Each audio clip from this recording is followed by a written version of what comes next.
What do we know about the latest leak of US secrets?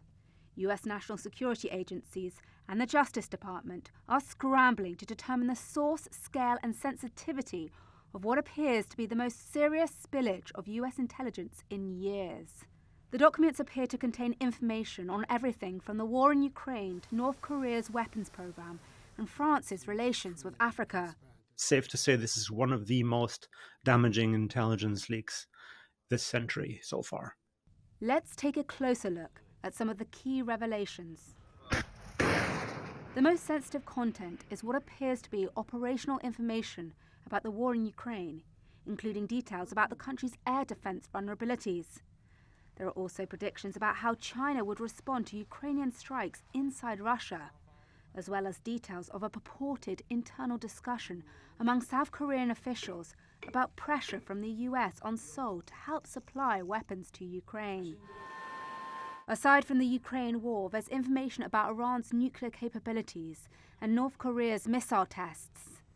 France's security goals in West and Central Africa also come under scrutiny, with an assessment that they will not be met.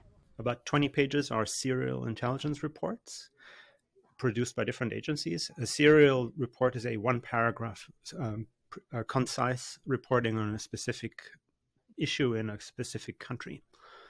The other 20-some pages are maps and war updates from Ukraine.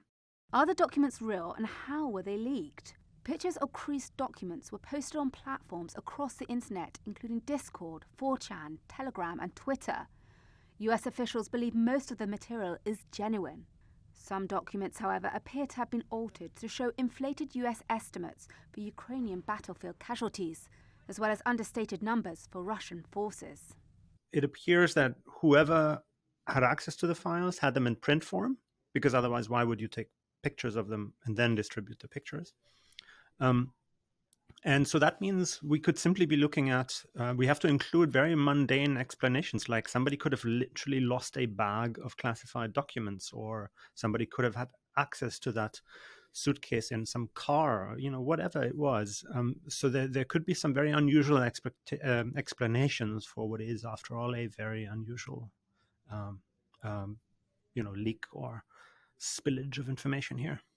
The open source investigation site, Bellingcat, said it had found evidence that the documents, or at least some of them, had appeared on social media as far back as March or even January.